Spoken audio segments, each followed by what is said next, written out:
beyond that way. You don't have to live that way. And if we want a better world, let's be in charge of our own money.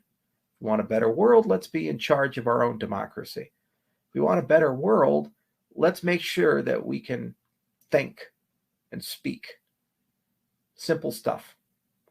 And that's how I'm going to spend my world and my time until either we win or I too will be on the receiving end of all of this, and you won't hear from me anymore because I'll just be taken down from all these platforms and there'll be none to replace them. I guess I'll just go and live on my ranch with my bison. Try to get out of history's way. Choices is yours as much as it is mine. I've already made it, and I'm here and going to keep being here and keep fighting. I've always been an optimist. I don't think cynicism will get you anywhere. And honestly, I think we're winning. Because at the end of the day, we have truth and justice and just the moral argument on our side. Who can argue against freedom?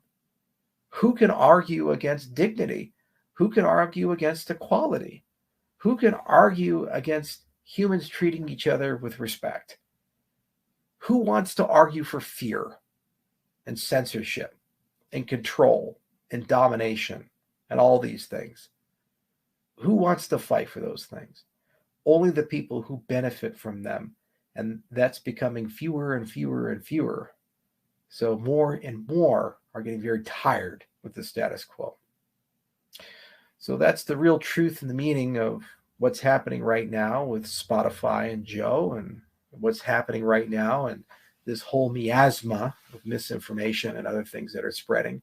That's the reality of it. You can choose to accept it or not. It's up to you. Always has been, even though you're told it's not.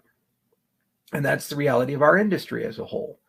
The philosophical heart of it, why we do what we do and who we are. And hopefully it'll sort its way out. So anyway, thanks for listening, everybody. Hope this was helpful. Good to be home. See you soon. Cheers. Hi, everybody. This is Charles Hoskinson broadcasting live from warm, sunny Colorado. Always warm, always sunny, sometimes Colorado. Today is February 5th, 2022. I am back home. Home is where the heart is. God, it's good to be home. Unfortunately, I was forced to quarantine for a bit, so I had to go off-site. But I finally got to be back home. Don't expose anybody to the Rona. I feel a lot better, feeling good. You know, I had the Omicron. That's something everybody in the entire world is going to catch at some point. It's really hard not to catch something with an with a R naught of 7. It spreads like wildfire. Anyway, so I decided to do a video. I titled it "A Bit of Everything," because there's a few different things to talk about, and I don't know how long I'll be ranting, but it's good to talk about some things. So, as promised, there was an event that happened in the Cardano ecosystem that, for some reason, people keep trying to drag me into, and I said I have nothing to do with it. So these guys are just going to have to figure this shit out for themselves. And that was the Sunday Swap card starter issue. Well, it looks like CardStarter filed a lawsuit, and it's 38 pages, and they have law firm and all these people. And now that it's ongoing litigation, there's really no point commenting about it. Litigation is the failure of negotiation. Usually you go mediation, try to talk out your differences, see if you can come to a win-win. If that doesn't work, you try perhaps some other form of dispute resolution. When you actually go to the lawsuit phase, it's a complete breakdown of the relationship to a point where you're handing over your entire fate to a judge or jury or both, hoping that you can get a better outcome than you could with the other party. And I guess they're asking now for even more than what they were promised, 250 million or something like that. So, you know, the filing stands for itself, and, you know, they're alleging fraud, a promissory estoppel situation, and that there's some sort of implied deal. So lawsuits are lawsuits. There's a discovery process. Stuff can be subpoenaed. There are all kinds of things that can be dragged into the process. And so now that's going to go on for a while. It'll probably be horrendously expensive. There'll probably be a countersuit and all kinds of things. And these things could take months to years to fully litigate. It's quite unfortunate that that's where Card's at and Sunday's at in the relationship, that apparently spending months to years to solve a problem is a better idea than trying mediation or something else. But, that's the prerogative of the principals there and where that relationship is at. And it's a reminder for young entrepreneurs in general, taking a step back in abstraction about the nature of commercial arrangements and expectation management. When people are very young, they negotiate in a very organic way. They tend to, just say, hey, how about this? Or how about this? And, they do it over Slack or Telegram or Reddit or Twitter. I remember when I got started in this industry, I negotiated a lot of stuff over Bitcoin Talk and private messages back and forth. That's actually how Invictus Innovations got started, my first company in this industry. I had a thread called Project Invictus, and the very first person to reply to it was Dan Larimer under the handle Bytemaster. When I was trying to dream up what could make Bitcoin invincible or crypto invincible. So anyway, you tend not to be so careful, because you don't have any experience. You don't really understand the value of legal agreements or, the value of expectation management and the value of how negotiations are supposed to be done. So there's a teachable moment for the entire Cardano ecosystem, for all these 230 plus dApps that are now building, to take a step back and make sure that they have proper legal hygiene. Do you have God's eye view on all of the commercial arrangements and understandings and deals and negotiations that are signed, sealed, and in flight? And do you have the right legal operating system to be able to handle all those? For your ventures, do you have founders agreements? Do you have the proper non-disclosure agreements? Does everybody understand their commercial realities? Have they written to confirm that? Have you gotten confirmation that your understanding of the deal is their understanding of the deal, and that's the only part of the deal? That's why an entire clause exists. And also the communities that you're all building, do those communities fully appreciate and understand the nature and realities of the deal and the representations that have been made? If you can't answer that with absolute 100%, yes, we believe so, you got work to do. Now, no one's perfect, especially young ventures, but this is a space where unfortunately young ventures are given millions to tens of millions of dollars, in some cases hundreds of millions of dollars, without a lot of adults in the room or venture capital oversight. And the old people who start getting gray in their beard, and I used to be one of the young people, but I'm starting to feel like one of the old people, we tend to remind people the value to these things, and sometimes they take it and sometimes they don't. So there's certainly a teachable moment for everybody who's building something on Cardano.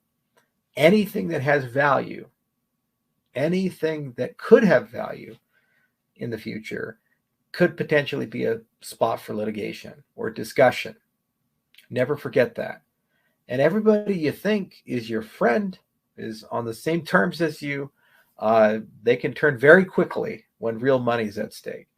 I recall when we started Ethereum back in January 2014, all the Ethereum founders got together in Miami, and we all thought we were the best of friends. 6 months later, we weren't, because it went from, hey, we're all doing a cool open source project, let's go chill in Miami, to there are millions of dollars at stake, huge wealth transfer, titles to give out, kind of things like that. So oral agreements and understandings and these things, they all evaporated, and they went in different directions. And there's plenty of books written about that history, and it was pretty messy. And there probably should have been litigation, but it's water under the bridge. We all did pretty well, but it could have just as well gone the other direction, especially if Ethereum didn't deliver. People forget that there was a time when Ethereum only had $500,000 left in the bank, and they were precariously close to not being able to deliver the product up to the expectations of other people. Remember that.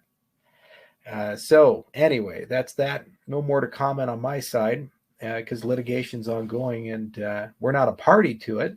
We have no involvement in it, but it's senseless to opine and comment and think about these things because, stuff will come out, and I'm as much of a spectator as you guys are, and we'll see what the truth of the matter is through the discovery process and through the litigation process.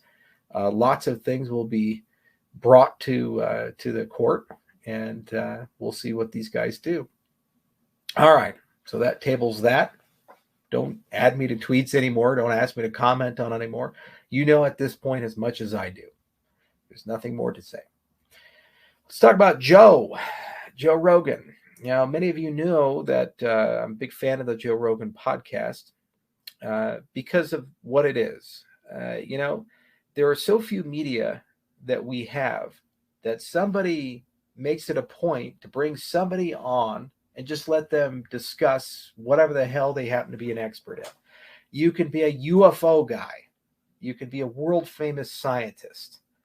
You can be a domain expert in some really cool new thing like anti-aging. Or you can be a deeply controversial person like an Alex Jones type person or Alex Jones himself. What was really amazing about the Rogan podcast is that Rogan made a policy just to let them talk and share who they are with the world. Now, there was no great patronage here where some media empire, Rupert Murdoch or something like that, showed up and said, we're going to make this guy a star. It was just people talking. In an age where institutions lack legitimacy and people are in desperate need for truth and for candor, this was a refreshing format that led to the rise of the Lex Friedman podcast. It led to the rise of the intellectual dark web, all of these things. Joe made a decision to get in front of this bullet train of COVID that's been going on. The age of COVID is not an age of truth. We all know that. It's not an age of science. It's not an age of reason. It's an age where you're told to accept things that are just not materially true. And we all know it. But we're not really allowed to have a conversation about it because it can promote vaccine hesitancy or whatever the hell people want to throw at you. The reality is that private companies are making tens of billions of dollars off of the misery and suffering of the lockdowns that are occurring. Johns Hopkins recently released a report saying that the reduction in mortality from all this lockdown culture is about 0.2%. We're not allowed to really think about that or talk about that.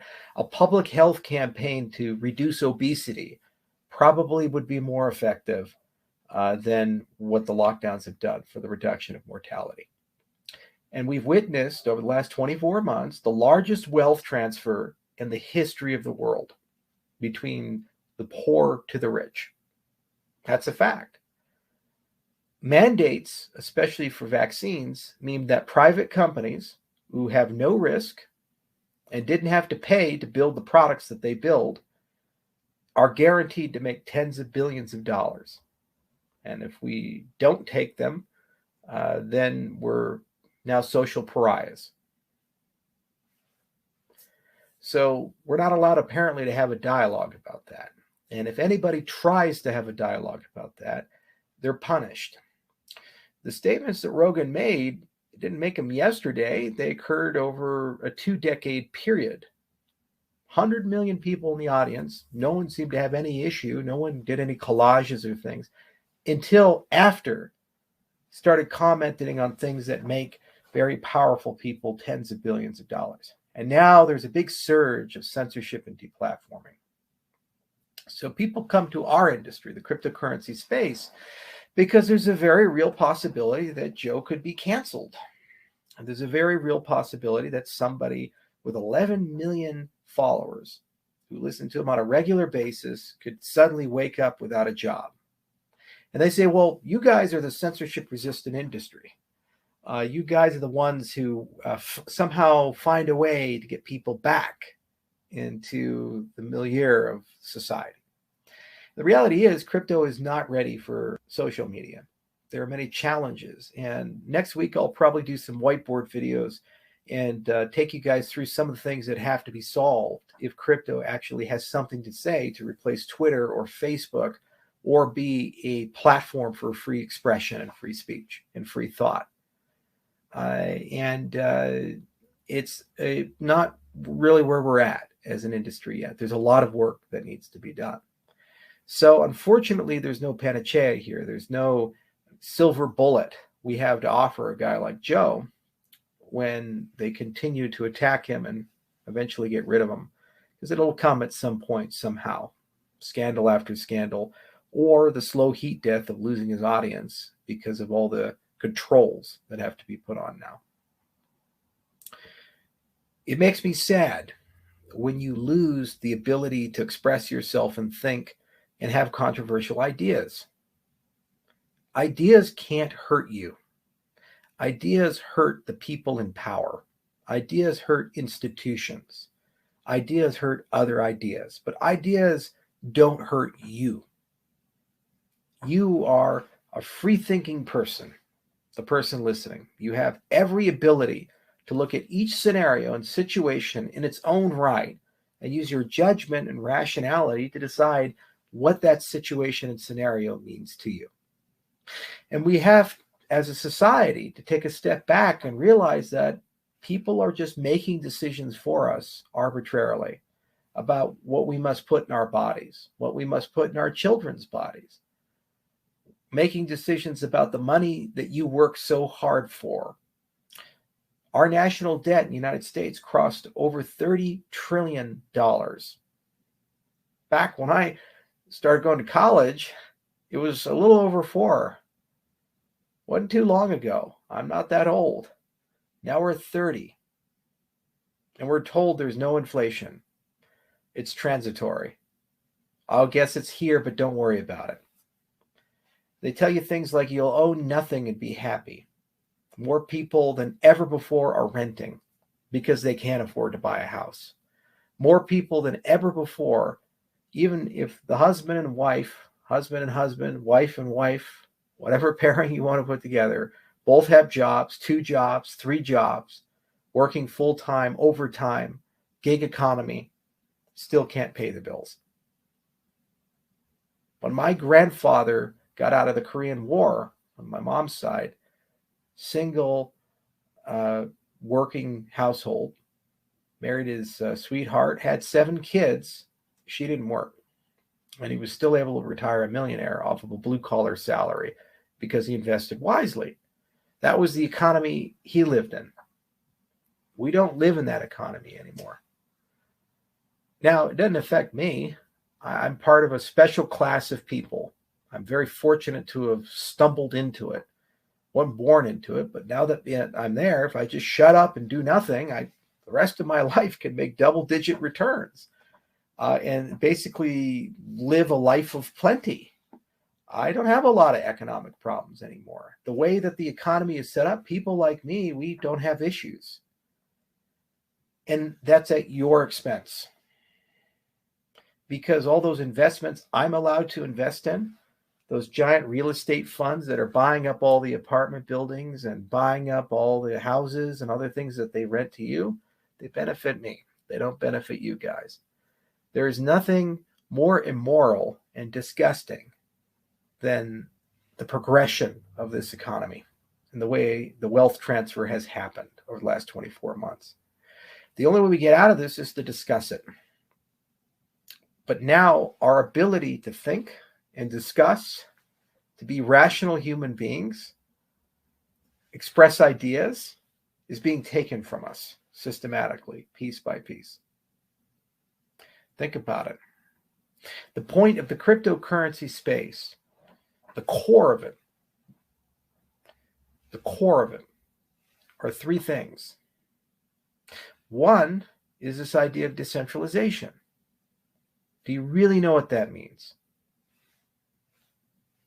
We don't have it. Moxie's article is a great one, the one I read off my last video to you guys, because Moxie's article at its core was saying you're sold a false bill of goods because some people want money.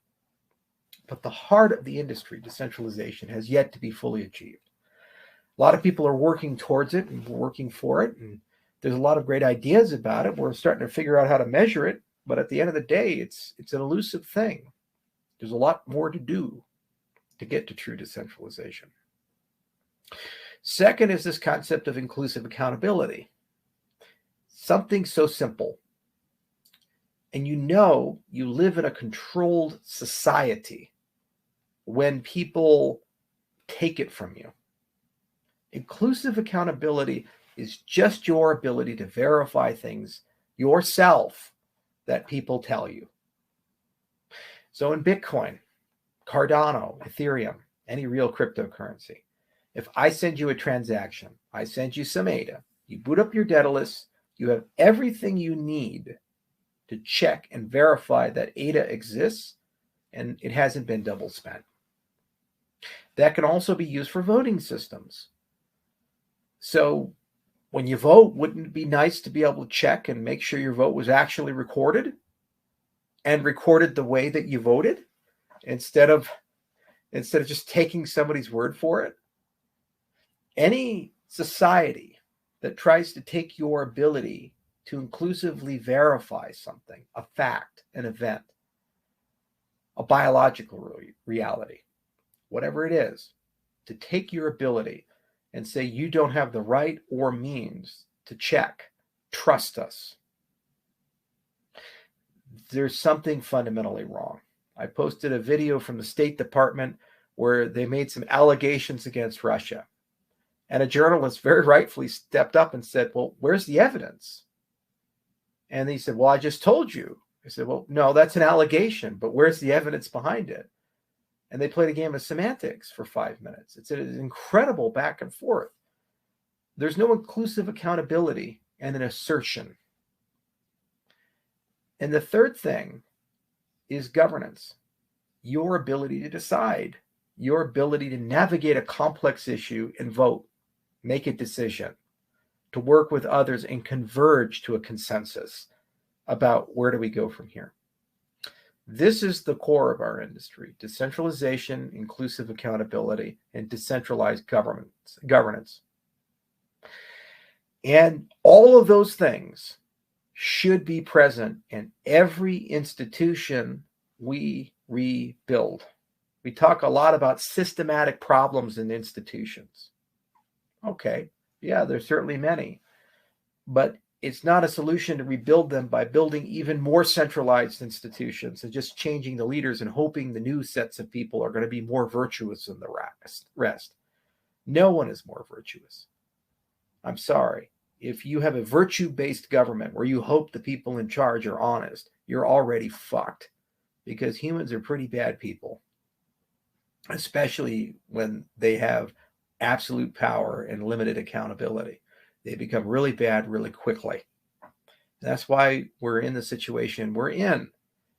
You have to rebuild the institutions based upon foundations that are resilient and decentralized. They have enduring principles. You can check and verify the things that they tell you and know with certainty that they're not lying to you, and that you have a guaranteed voice and vote, and the protocol will run as intended. Now, what should we build? The only way we can get there is by having debates, the free flow of ideas, experimentation. And by the way, when you have the free flow of ideas and debates and experimentation, you get things wrong. If your standard is anytime someone says something wrong or gets something wrong, that person must be destroyed, canceled, removed from society, the only experimentation you get is safe experimentation. You don't get to go to the moon. You get to go climb a hill and look at the moon. That's the difference. If you want to go to the moon, you got to break some eggs, and you're going to make some mistakes, and you're going to admit some people who are a little crazy, a little out there.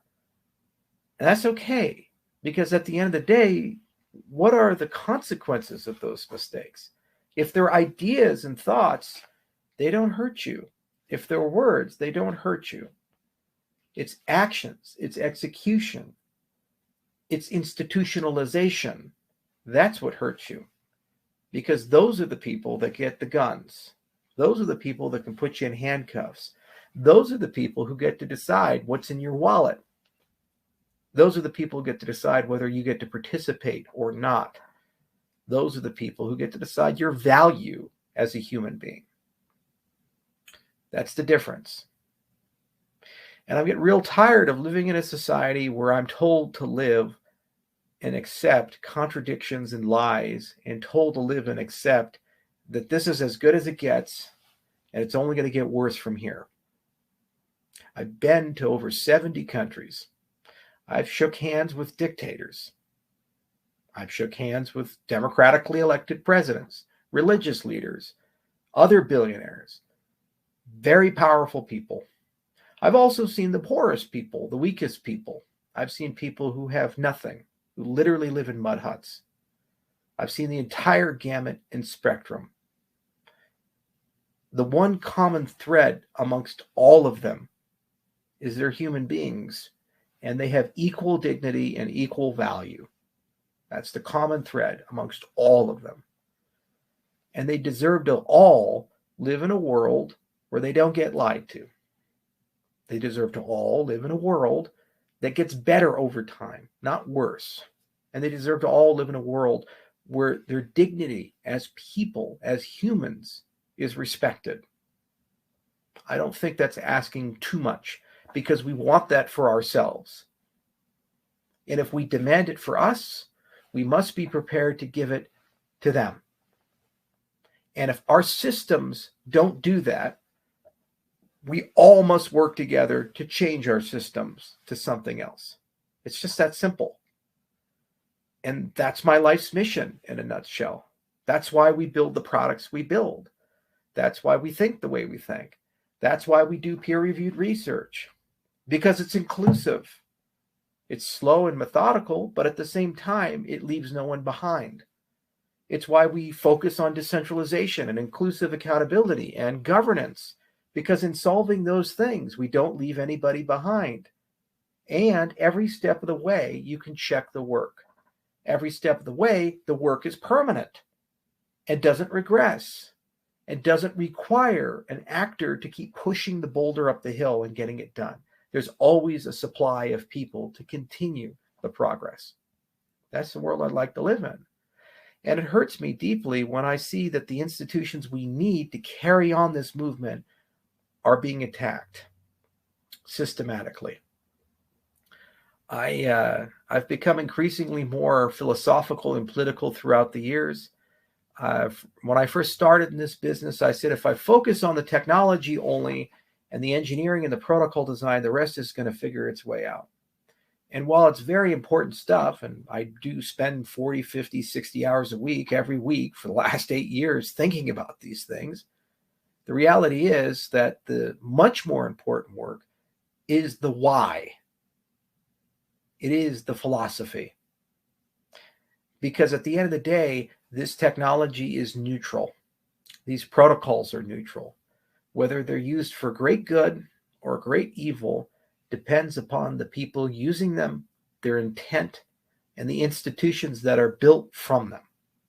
Just like you can blend Web3 with Web2 in the worst possible ways, you can blend it in the best possible ways. It just depends on how you build things, and the intent behind how you build them, and the use behind how you build them.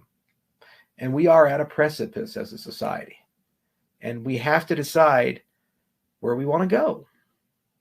I understand many of you listening have a lot of anger. There are facts and circumstances in your lives and your backgrounds that probably justify thinking that everything in the world is deeply unfair. And you're being lectured to by a person who has so much. And it's not solace to say, well, suck it up, we'll figure it out. I can't offer you flowery, pretty words, and I can't offer you quick solutions to the problems in your life and the problems of society around you. All I can do is say that we have to be real with each other and have a common understanding of how we got here. Many people will sell you a sack of shit. They'll tell you, if you just vote for me, or if you just believe in this philosophy, you just say these words, or you're part of this group, or you consent to Y, then suddenly it'll all just get better and everything's going to be beautiful. No, unfortunately, we are in a position where we're going to have to rebuild everything. A new world. And all I can offer you is a shovel and tell you that you're going to have to build it with us. And you can make the decision whether to do that or not. You can make the decision whether to pursue it or not. Or you can cynically believe you don't have a voice and you have no say and consent to giving away what little power you actually do have to somebody else who will gladly take it from you and use it to make your life even worse than it is, because you'll also lose your freedom. Anybody who's on the side of robbing you of your ability to verify reality, limiting your ability to think, limiting your ability to have conversations with people or listen to other people for fear that their ideas are so damaging that the mere hearing of them is destructive to society. Anyone who's on that side is the enemy. Because what they stand for is deciding that some small group of people you've never met, you will never meet, most likely, who are not elected and stay in power for life, basically get to decide that for your life. And at any time, they can decide it any way, fair or otherwise. That's not a free society. It's not a society built on liberty. It's a society built on the arc of human history, which for the most of human history has been totalitarian and filled with kings and dictators, popes with absolute power who speak only accountable to God. We've grown beyond that. We don't have to live that way. You don't have to live that way. And if we want a better world, let's be in charge of our own money. If we want a better world, let's be in charge of our own democracy. If we want a better world, let's make sure that we can think and speak. Simple stuff. And that's how I'm going to spend my world and my time until either we win or I too will be on the receiving end of all of this and you won't hear from me anymore because I'll just be taken down from all these platforms and there'll be none to replace them. I guess I'll just go and live on my ranch with my bison. Try to get out of history's way. Choices is yours as much as it is mine. I've already made it. And I'm here and going to keep being here and keep fighting. I've always been an optimist. I don't think cynicism will get you anywhere. And honestly, I think we're winning. Because at the end of the day, we have truth and justice and just the moral argument on our side. Who can argue against freedom? Who can argue against dignity? Who can argue against equality? Who can argue against humans treating each other with respect? Who wants to argue for fear and censorship and control and domination and all these things? Who wants to fight for those things? Only the people who benefit from them. And that's becoming fewer and fewer and fewer. So more and more are getting very tired with the status quo. So that's the real truth and the meaning of what's happening right now with Spotify and Joe and what's happening right now and this whole miasma of misinformation and other things that are spreading. That's the reality of it. You can choose to accept it or not. It's up to you. Always has been, even though you're told it's not. And that's the reality of our industry as a whole. The philosophical heart of it, why we do what we do and who we are. And hopefully it'll sort its way out. So anyway, thanks for listening, everybody. Hope this was helpful. Good to be home. See you soon. Cheers. Hi, everybody. This is Charles Hoskinson broadcasting live from warm, sunny Colorado. Always warm, always sunny, sometimes Colorado. Today is February 5th, 2022. I am back home. Home is where the heart is. God, it's good to be home. Unfortunately, I was forced to quarantine for a bit, so I had to go off site. But I finally got to be back home. Don't expose anybody to the Rona. I feel a lot better, feeling good. I had the Omicron. That's something everybody in the entire world is going to catch at some point. It's really hard not to catch something with an with a R naught of 7. It spreads like wildfire. Anyway,